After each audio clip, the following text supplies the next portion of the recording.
Apparently, there's now an average of 1 billion monthly users on TikTok, and I am not one of them, and I would like to talk about why. We're gonna have a nice little chat today. This is episode 2 of Semi-Structured. So before I get started, I kind of want to give a brief researcher's positionality statement. I guess in this case, it might be a YouTuber's positionality statement. This practice of naming your own positionality is very grounded in like feminist theory, feminist thought, also a lot of other theories, critical race theory, standpoint theory, that are also related to this. So prior to a presentation, or perhaps when writing a paper, I like to provide context into my own identities, experiences, and how that shapes and informs what I'm bringing to the topic that I'm talking about, and potentially provide some insights into why I think the way that I do, instead of just trying to maintain this sense of neutrality or objectivity, which I don't think exists. You're just kind of naming, this is what I'm bringing to this topic. So I was born in 1995. And that means I'm 27 years old for people who don't want to do the math. And I identify as a millennial, specifically one of the last millennials. And so a zillennial is also a term that I think is coming up more frequently now, that I also identify with too. A portion of my childhood did not involve the internet. Like my adolescence, I guess, would be a good kind of framing. The internet was maybe just becoming a thing, huge computers. You had to put floppy disks in the kind of context of what the internet, social media is today. I didn't really grow up with that. This has been something that really kind of came about in my maybe late high school to college years. But then the influencer aspect of this, I feel like didn't really happen until I was in my 20s for sure. The other thing too is that my parents, they were really, I don't want to say they were strict, but I think they were stricter. They were really worried about my screen time. I remember this, especially when I was younger, they really didn't want me to spend too much time on the computer or watching TV. I think I had a kind of negative association with screen time and electronics. Also, trends, I guess. I remember anytime I would go home and talk to them about it, because I was an only child, and so I didn't really have a sibling or other people my age to talk about this with. Every time I would go home and talk to them about something related to social media, they would usually either find it strange or be that doesn't sound good. So again, these kind of associations were trended more negative, I think. Let's talk quickly about short form versus long form content. At least the way that I tend to think about it is really short form video content. TikToks, Reels, YouTube Shorts, even Snapchat, I think you could consider short form content. But it's also more than that. It could be a short news article or short blog post, short op-ed, something like that. It could also be, infographics, slides. I don't really know where photos fall on this category. I guess technically they would be short form. I don't know. What do you all think? Would you place photos as short form or long form content? I don't know. But basically, short form content can mean a lot of different things. Long form content is something that I think, again, I tend to think more long form video content, so I think of YouTube, but it also includes books, essays, podcasts. Honestly, short form content has probably existed in a lot of different forms for a while now. I think the earliest memory that stands out to me about short form content, even if it wasn't the label that it had at the time, was this article in 2008 called "Is Google Making Us Stupid?" And it was published in The Atlantic. It's written by this author, Carr, and the author is basically talking about how the internet is kind of fundamentally shaping the way that our brains work. We now suddenly have so much access to information very quickly. And so they're kind of talking about how it's not just impacting, our own brains, our own ways of thinking, but also how it has the potential to impact us as a society, as, a culture, which maybe sounds overblown, or at least maybe it sounded overblown at the time. But now I think a lot of what was written really resonates. And so there's a few excerpts that I'm just going to read. Carr writes, "Over the past few years, I've had an uncomfortable sense that someone or something has been tinkering with my brain, remapping the neural circuitry, reprogramming the memory. My mind isn't going, so far as I can tell, but it's changing. I'm not thinking the way I used to think. I can feel it most strongly when I'm reading. Immersing myself in a book or a lengthy article used to be so easy. My mind would get caught up in the narrative or the turns of the argument, and I'd spend hours strolling through the long stretches of prose. That's rarely the case anymore. Now, my concentration often starts to drift after 2 or 3 pages. I get fidgety, lose the thread, begin looking for something else to do. I feel as if I'm always dragging my wayward brain back to the text. The deep reading that used to come naturally has become a struggle. They continue. The kind of deep reading that a sequence of printed pages promotes is valuable not just for the knowledge we acquire from the author's words, but for the intellectual vibrations those words set off within our own minds. In the quiet spaces opened up by the sustained, undistracted reading of a book, or by any other act of contemplation for that matter, we make our own associations, draw our own inferences and analogies, foster our own ideas. Deep reading, as Marianne Wolfe argues, is indistinguishable from deep thinking. If we lose those quiet spaces or fill them with content, we will sacrifice something important, not only in ourselves, but in our culture. In recent essay, the playwright Richard Foreman eloquently described what's at stake. So this is now Richard Foreman's words. I come from a tradition of Western culture in which the idea, my ideal, was the complex, dense, and cathedral-like structure of the highly educated and articulate personality, a man or woman who carried inside themselves a personally constructed and unique version of the entire heritage of the West.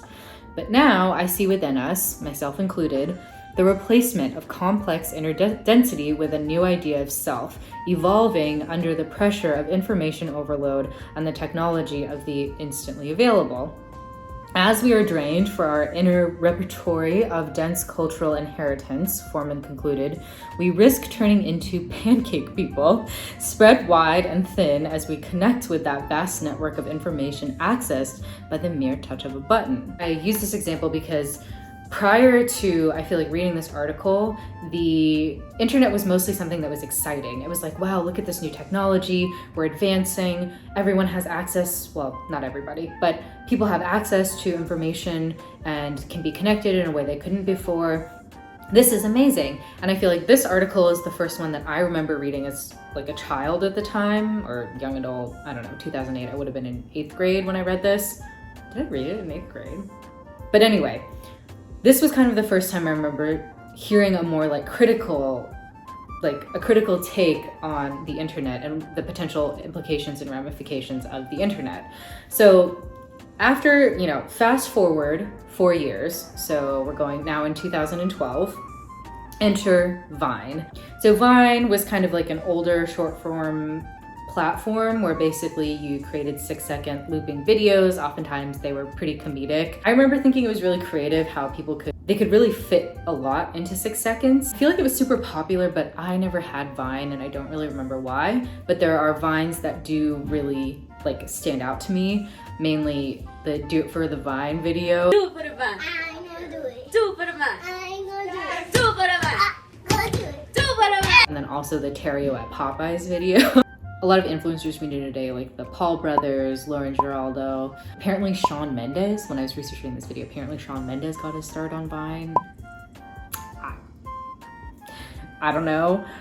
Vine was hugely popular, but it ultimately died 4 years later, 2016. TikTok originally launched in 2016, 2017. It became available worldwide after it merged with musical.ly in 2018. Grew really rapidly. It definitely existed and people were using it a lot before I heard about it, but what stands out to me, the first time I remember hearing about TikTok was in fall of 2019, and it was introduced to me by one of my students, one of my high school students, because I used to work at a high school, and she was like, "Miss, have you seen TikTok? Do you know what TikTok is?" I remember I was just like, "No, what is that?" And so she showed me. I remember the first feeling I had.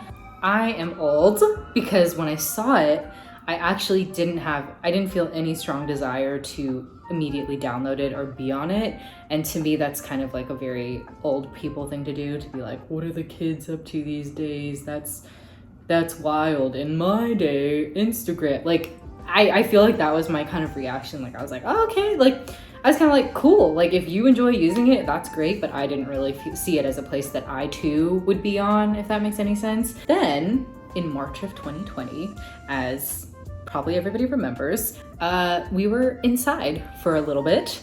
And that's when I feel like I remember lots of my friends who are older downloading TikTok and like creating TikToks just kind of like for fun, because, well, it was a confusing time. There was like there was not a lot to do. So that's kind of like when I feel like it shifted from just being something that like my high school students were doing to, oh, now my friends are actually on this platform. Now there's like, it's more common for like old people to be on TikTok. I think like maybe part of this too is because a lot of content creators, like people blew up on TikTok. And so for a lot of content creators who are on other platforms, I feel like maybe they saw TikTok as an opportunity for them to, continue growing their platform, their brand, a way to reach new audiences.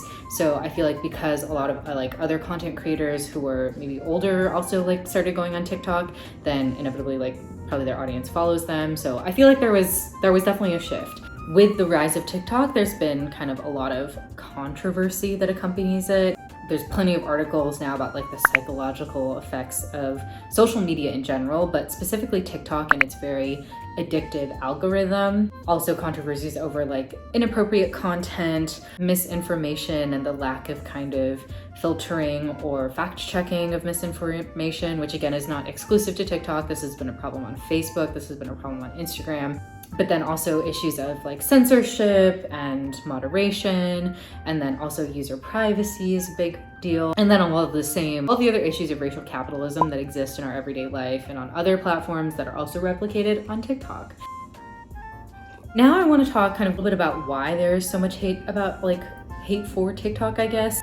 And I think like a lot of it obviously comes from the cons that I mentioned. People are like, to have valid concerns, I guess. But I wanted to name a few things, or a couple of things that are kind of overarch the common critiques of TikTok as well. The first one being adultism. So adultism is basically the power that adults have over children, but it's kind of defined as like prejudice and accompanying systemic discrimination against young people. I think that a lot of the reason that there is hate towards TikTok is because it's a platform that mostly young people are on, and for that reason, like a lot of people tend to view it as something that's like immature or not important or not real. I think like adultism plays a huge role in like why people are so critical of TikTok, because you could argue the same cons about Facebook, but because Facebook is predominantly like older folks, there's less criticism, even though there's been clear connections, or like there have been articles written about the connections between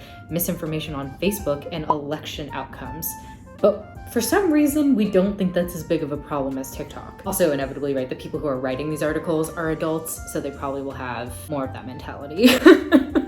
Another big factor is that this app was made in China, and so because of the xenophobia and the xenophobia that exists, inevitably people like are more concerned, I think, of privacy issues, obviously, because it's China. Like, if the app was made in another country like the UK, I'm pretty sure people would not care as much about the privacy concerns. But because it's China, and given the like kind of political relations with China, the racialized element as well, but just like the xenophobia that exists, people I think are going to be more critical of TikTok about data, about like information, and just everything in general, because it's ultimately a Chinese app. I also think there's like a degree, this is kind of like related to adultism, but there's just a degree of elitism that comes into play here, which is that it's viewed again just as something very silly. It's viewed as something that isn't serious, because you know the serious, like the real serious journalism is happening on like in places like the New York Times or the Atlantic or Time magazine. You know, there's a degree of kind of like, oh, I'm better than TikTok. I'm sure all of these things, like, inevitably I'm influenced by too, right? All right, why I still have not downloaded TikTok, and why I probably never will. I know I have seen the meme the people who haven't downloaded TikTok think they have a PhD in maturity. And you know what? That might be part of it, okay? But I will say that I don't necessarily think I'm more mature for not having downloaded TikTok. I would like to add that I actually really do enjoy short form content. I think there's a lot of value in it. I enjoy consuming it. I enjoy creating it. I think it's really cool to see the different ways that people's creativity comes out. I think that there's benefits to both. So I'm definitely not here to say long form content is better. But the reasons why I haven't felt compelled to download TikTok, honestly, most of the TikToks, like most of the good TikToks, make it to other platforms. I don't need to necessarily be on TikTok to see TikToks. My friends will text me links to them. The only time where I kind of feel a little bit sad that I don't have the app though is when I want to read comments, because I really like reading comment sections on things for whatever reason. Another reason is that I just still feel old on there. Like, I really think part of the main reason for this is because of the way I got introduced to it, which was through one of my 10th graders who showed me the app. And so I just feel like, even though I'm not that much older, I know I'm not like old, and also being old isn't a bad thing. But I feel like I'm definitely not the demographic that it's targeting or that it's for. It feels like I could go and I could be on there, but I feel like a guest, you know? The other thing is really that it's just too much. Like the pro of short form content is that you can learn so much about so many different things very quickly. But again, for me, sometimes like I feel like my brain is already a little bit, I don't know if overactive is the right word, but it's just like, it's too much information. Like, I know that if I would go on there, I would probably spend a lot of time on there and I'd be reading all of these things. Like, it's not just the sheer amount of information on there, but it's like the diversity of what you're reading. One second, the TikTok would probably be about like the state of US politics, and then the next would be about Kim Kardashian and beauty standards, and then the next one would be a compilation of dog videos. Like, I just feel like it's too much all at once. Everything, everywhere, all at once. Like, it's too much for me. I don't have that much confidence in my brain. And related to this is time. I'm not sitting here saying that I don't spend time on social media. I spend quite a bit of time on social media on like YouTube, and that's why I just deleted my Instagram. I just know that because the algorithm is better than Instagram's algorithm, than YouTube's algorithm, I already know I would spend hours scrolling. Even if it's short form content, I would probably spend way more time scrolling. And honestly, like, sometimes that's fine. Sometimes I have time to do that and I don't mind, but I have a lot of stuff I'm supposed to be doing.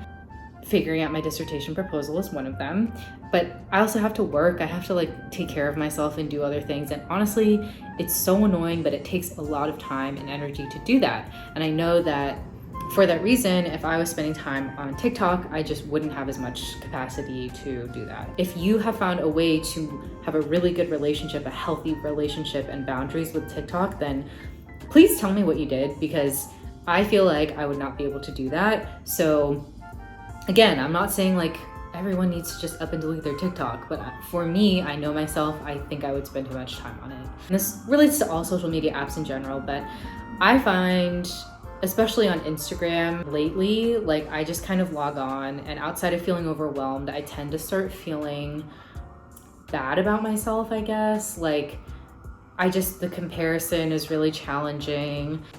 It gets my brain thinking about things that I probably don't need to be thinking about. And so I just know that the comparison would be like, it'd be really hard.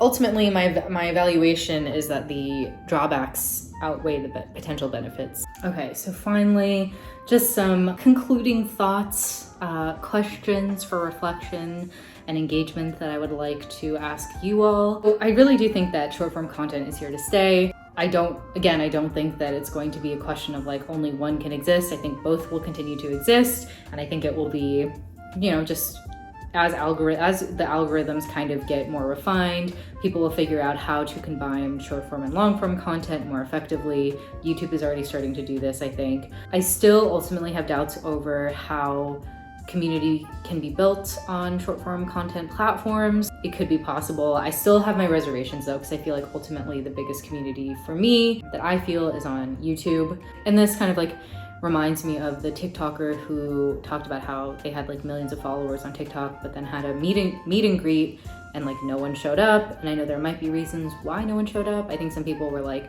oh, no one knew about it or whatever, but I don't know. I think it's telling, right? There's also been that saying of like, because growth is so easy, 10,000 followers on TikTok is equivalent to like 1,000 followers on Instagram, which is equivalent to like 100 subscribers on YouTube. And the other thing that I think about is, right, like yes, you can grow really quickly, but you can also become irrelevant very quickly. So inevitably, if your growth is fast, there's just not the added factor of time for your audience to get to know you, to really like start caring about you, I guess. Again, want to reiterate that I'm definitely not judging you if you have a TikTok. A lot of my friends have TikTok and I see the value in short form content. Enjoy what you enjoy. Life is short. Questions that I have, I guess, for you all, like if you have a TikTok, why you downloaded it originally, what you enjoy about it, what you kind of don't enjoy about it. Would you ever delete your TikTok? And if you have never downloaded TikTok, I'm curious why. Would you ever actually download it and engage with it?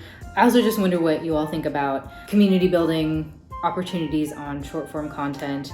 Let me know what you think, and also any spots that I may have missed in this video, please feel free to leave them in the comments. I really enjoy reading other people's thoughts and really engaging in them. Thank you for listening. This is my second episode of Semi-Structured. I really enjoy making these videos. I realize the last two have been about social media, but if there's any topics that you are interested in or like want me to try to talk about, just let me know in the comments. And I hope that you have a great week, and I will see you in the next one.